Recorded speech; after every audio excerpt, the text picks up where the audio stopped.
Everyone, कसे आहात तुम्ही सगळेजण? आय होप तुम्ही सगळेजण खुश असाल, आनंदी असाल.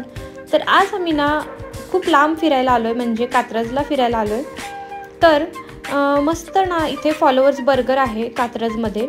तर एक इन्स्टाला रील्स वगैरे टाकतात, त्यांचे हे फॉलोअर्स बर्गर आहे कात्रजमध्ये. तर कुठे आहे तर ते कात्रजचं उद्यान आहे ना, तिकडून तुम्ही आतमध्ये गेलात तर तिथे आहे. तर हे मला घेऊन आले इथे की म्हटले इथला बर्गर आपण ट्राय करूया, छान असतो. म्हणजे रील्स वगैरे पाहिले होते, त्यांनीसुद्धा कधी ट्राय नव्हता केला. तर इथे कृषिकाच्या रिॲक्शन्स तर तुम्ही बघूनच घ्या, कारण तिला ना खूप ह्या गोष्टी आवडतात, म्हणजे फिंगर चिप्स आणि बर्गर खूप आवडतो. तर तिची खाण्याची गडबड चालली होती, पण अजिबात हात नाही घालत. व्हिडिओ वगैरे चालू असला ना शांत बसते, आणि व्हिडिओ झाला की मग तिला म्हटलं खा बाळा. तर हे बघा, असा हा बर्गर आहे.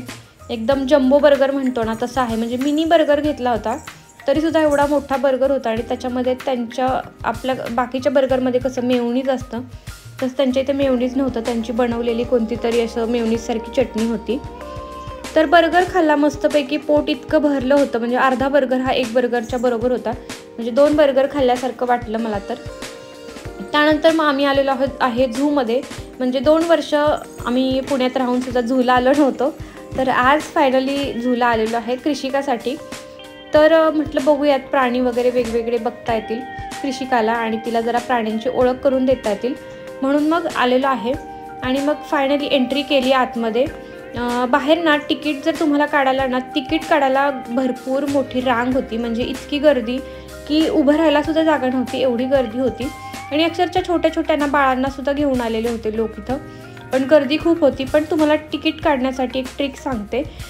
तुम्ही उजव्या बाजूला जर बघितलं ना राईट साईडला, तर तिकडे ना एक स्कॅनर लावला आहे. तर त्या स्कॅनरला तुम्ही स्कॅन केलं ना, तर तुमच्यासमोर एक पेज ओपन होऊन जातं गुगलवरती. त्याच्यावरून तुम्ही तिकीट लगेचच ऑन द स्पॉट बुक करू शकता. त्याच्यावरती चार्जेस ॲडल्टसाठी आहेत 20 रुपये वगैरे मे बी, आणि चाइल्ड असेल छोटंसं 2 वर्ष 5 वर्षाच्या आतलं, तर त्यांना मला वाटते नाही आहे तिकीट. तर आम्ही 2 म्हणजे 40 रुपयाचे घेतले होते. तर त्यानंतर मग आम्ही आतमध्ये आलो, आणि चालत चालत सगळीकडे फिरावं लागतं. नाहीतर मग अशी आत्ता गाडी गेली तशी गाडी असते, तुम्ही ती पण बुक करू शकता, पण तिला 300-400 रुपये पर पर्सन काहीतरी घेतात. पण आम्ही चालतच फिरणं पसंत केलं, कारण मग चालत नाही फिरलो तो एन्जॉयच काय केला ना, म्हणजे ते फील आलं पाहिजे, पाय वगैरे दुखले पाहिजेत लांब लांब फिरून, नाही का. कारण भरपूर लांब होतं, पण ना मी तर फुल एनर्जीनी चालले होते, कारण कृषूला घेऊनच चाललेले. आणि हे बघा, हे सगळ्यात पहिलं जे आहे ना ते रान मांजर आहे, म्हणजे जंगली जे कॅट असतं ना ते आहे. तर फार प्राणी तुम्हाला पुढे दाखवतेच मी, कोणते कोणते प्राणी आम्हाला पाहायला मिळाले. तर हे ना, तर त्यांना बघा ना एवढीच जागा असते, आणि तेवढ्याच जागेत त्यांना फिरायचं असतं. आणि समोर जे असं दिसतं ना त्याच्यामध्ये ते आतमध्ये जाऊन बसू शकतात. आणि दुसऱ्या भागात जिकडे दुसऱ्या मांजरांसाठी जागा आहे, सॉरी दुसऱ्या प्राण्यांसाठी, तर तिथे काचा वगैरे लावलेल्या आहेत. आणि ह्या मांजरीला ना पलीकडे जायचं होतं. आणि हा होता भला मोठा भालू, पण तो जवळून काही बघायला मिळाला नाही. आता दुपारची वेळ म्हणल्यावर भालूची सुद्धा झोपायची वेळ झाली असेल, त्यामुळे बिचारा तिकडे भिंतीच्या तिकडे जाऊन झोपला होता. खूप आम्ही कष्ट केल्यानंतर आम्हाला तो पाहायला मिळाला, म्हणजे अगदी कट्ट्यावरती वगैरे चढून बघायला मिळाला. तर त्यानंतर ना मग आम्ही साप बघायला आलो होतो. साप, तर ते वेगवेगळे साप होते, म्हणजे त्याच्यामध्ये अजगर, मण्यार, अशा वेगवेगळ्या सापांच्या जाती होत्या. तर इथे असे बघा घोणस वगैरे असे छोटे छोटे दिसत आहेत. आता हे कोणता साप आहे मला त्यांची प्रत्येकाची नावं नाही माहीत, पण तुम्ही सर्प म्हणजे सापांच्या एरियामध्ये जर गेलात ना, तिथे सगळे सापच आहेत. तर सगळ्यात पहिले तुम्हाला हे साप दिसतील, जे भरपूर आहेत, म्हणजे क्वांटिटीमध्ये 3-4 बरेच आहेत. तर बघा, एक तो वरती चढायला बघतोय. बापरे, केवढा वरती आलाय तो. मला वाटलं की नाही का, सरपटी भागावरून सापांना वरती चढायला येत नसेल, पण तो अर्ध्यापर्यंत तरी वरती आला होता.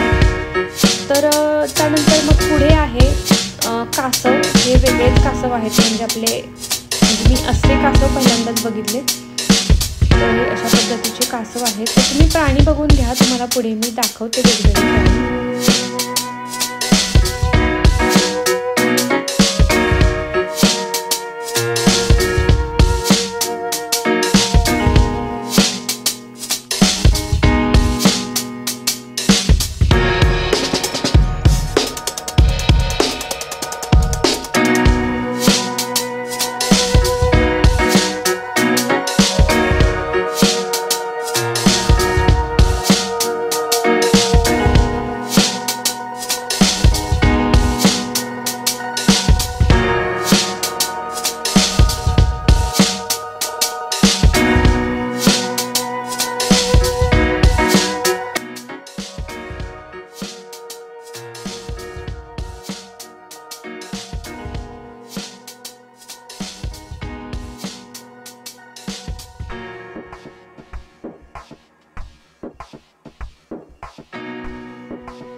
या मगरी आहेत ना त्या खोट्या आहेत, कारण त्यांना ना सगळेच लोक इतके निरखून पाहत होते, पण त्यांना बिलकुल हालचाल करत नव्हते आणि शेवटी कंटाळून समजलं की ही खोटी मगर आहे, खरी मगर नाही. तर आता ही आहे घोरपड. घोरपडचा इतिहास तर तुम्हाला माहितीच असेल, जर तुम्ही पाहिली नसेल तर इथे पहा, थोडीशी का होईना अंदूक दिसत आहे. त्यानंतर हा अजगर होता, अजगर की काय, अजगरच आहे वाटतं. तर सापांचे प्रकार मला एवढे माहीत नाहीत, तिकडे नावं लिहिली आहेत, पण ते काय आता इकडे व्हिडिओमध्ये दिसत नाही आहे, कारण तिथे एवढी तुडुंब गर्दी होती ना की व्हिडिओ काढायला सुद्धा जमत नव्हता, एवढी गर्दी होती. म्हणजे अक्षरशः लोक एकमेकांना धक्काबुक्की करत होते, एवढी जास्त गर्दी होती. आणि कृषी बघा किती गोड दिसतीये, गॉगल घातलाय.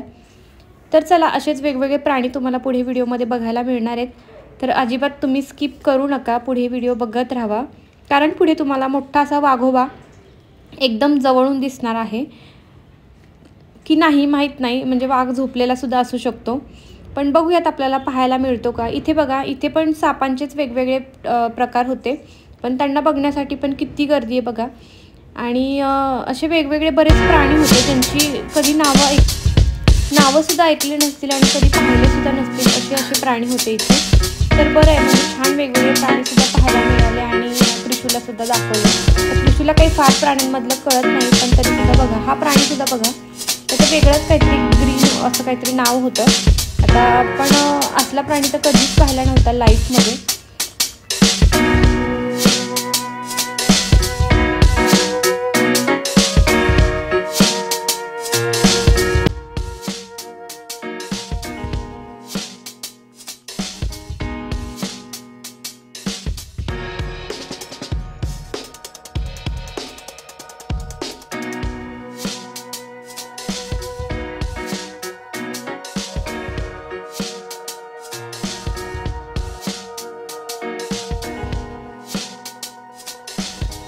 तर इथे बघा, झूम केल्यानंतर तुम्हाला दिसेल बिबट्या आहे, बिबट्या झोपलाय. तर दुपारच्या टायमिंगला आल्यामुळे ना बरेच प्राणी ना मस्तपैकी खाऊन पिऊन एकदम झोपी गेलेले होते, त्यामुळे वाघोबासुद्धा बघायला मिळेल की नाही अशी शंकाच होती. पण बिबट्या झोपलेला का होईना बघायला मिळाला. नंतर आता बघा, ही मोमेंट आहे एकदम स्पेशल, कारण आम्ही एका साईडला थांबलो होतो, ज्या साईडला ना एकही माणूस नव्हतं. आणि आता तुम्हाला माझ्या शेजारी थोडेफार लोक दिसत असतील, पण सगळ्या लोकांची ना वाघाला बघण्यासाठी डाव्या साईडला एवढी गर्दी होती.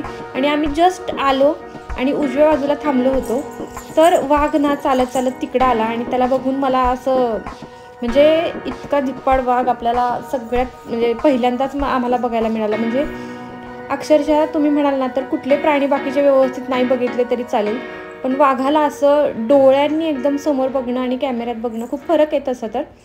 पण एक साईडला ना फक्त कृषिका, मी आणि तिचे पप्पा होतो.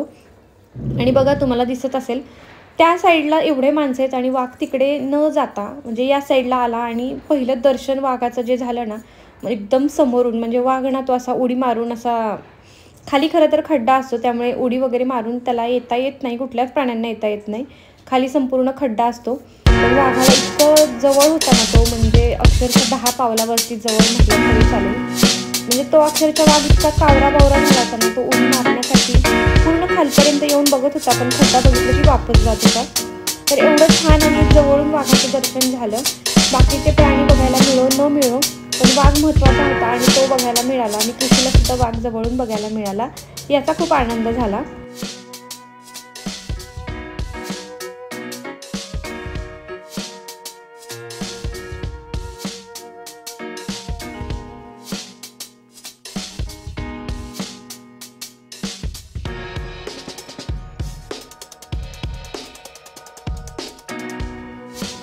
त्यानंतर ना बर्गर सोबत फिंगर चिप्स घेतले होते आणि ते काही सरलेच नाहीत, कारण बर्गरनी तेवढं पोट फुल झालं होतं. मग ते घेऊन आलो होतो. आणि कचरा पेटीत टाकायचा, अजिबात इथे घाण करायची नाही. तर चला मग त्यानंतर मग आम्ही पुन्हा आमच्या पुढच्या प्रवासाला लागलो.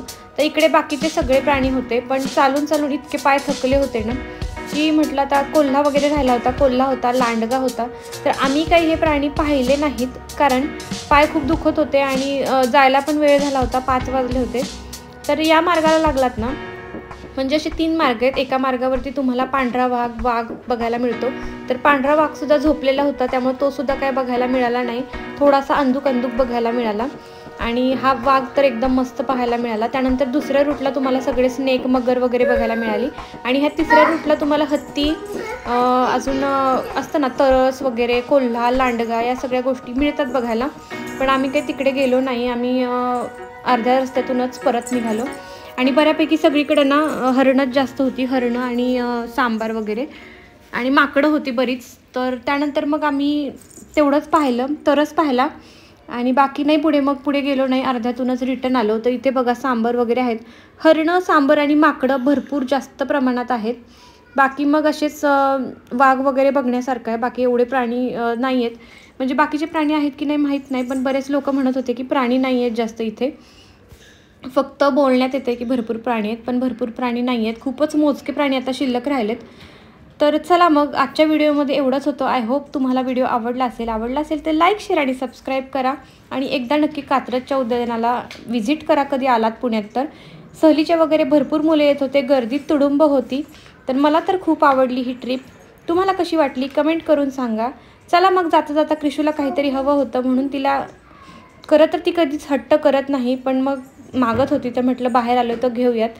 चला मग बाहेर ब्रेकफास्टची सुद्धा भरपूर व्यवस्था आहे, नाश्त्याला काहीच कमतरता नाही, भरपूर सारी मोठी रांग आहे. भेटूया तशाच नेक्स्ट व्हिडिओमध्ये. चलो बाय.